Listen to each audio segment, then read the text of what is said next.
Hello दोस्तों, नमस्कार। CG लेको education हम में आप सभी का स्वागत है। दोस्तों, आज का हमारा टॉपिक है छत्तीसगढ़ का प्रमुख जलप्रपात। ये टॉपिक को चालू करने से पहले दोस्तों, अगर आप चैनल पर नए हैं तो चैनल को सब्सक्राइब और लाइक ज़रूर कर दीजिएगा। तो चलिए आज का टॉपिक हम लोग शुरुआत करते हैं, जो है छत्तीसगढ़ का प्रमुख जलप्रपात। जलप्रपात किसे कहते हैं दोस्तों?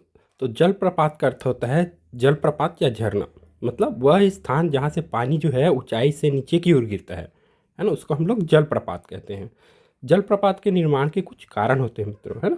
जैसे उसकी भौगोलिक संरचना के कारण होता है, या अक्सर कठोर या कोमल चट्टानों के बीच जो है ये जलप्रपात बनता है।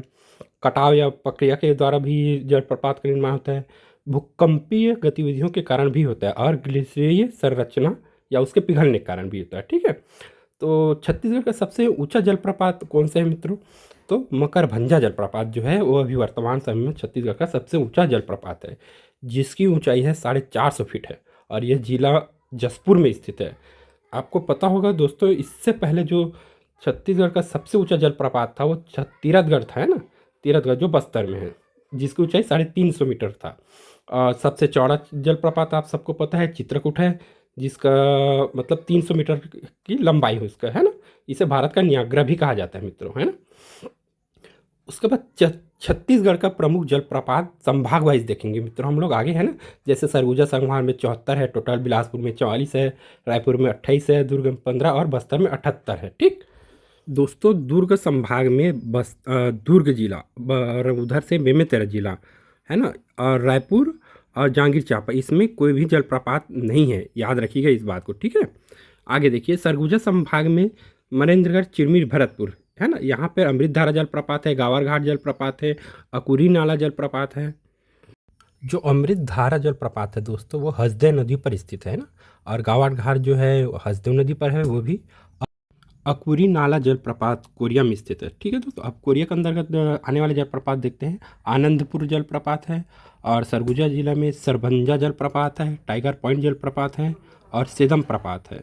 जो सरभंजा है वो मान नदी पर है, और टाइगर पॉइंट जलप्रपात जो है महादेव नदी पर है, और सेदम प्रपात सेदम गांव में स्थित है। ठीक है मित्रों, अब जसपुर के अंतर्गत आने वाले जलप्रपात को देखते हैं दोस्तों। उसमें पहला है रानीदाह जलप्रपात है, गुल्लू प्रपात, बेने जलप्रपात जो ईम नदी पर है ना, खुड़िया रानी जलप्रपात, दानपुरी जलप्रपात।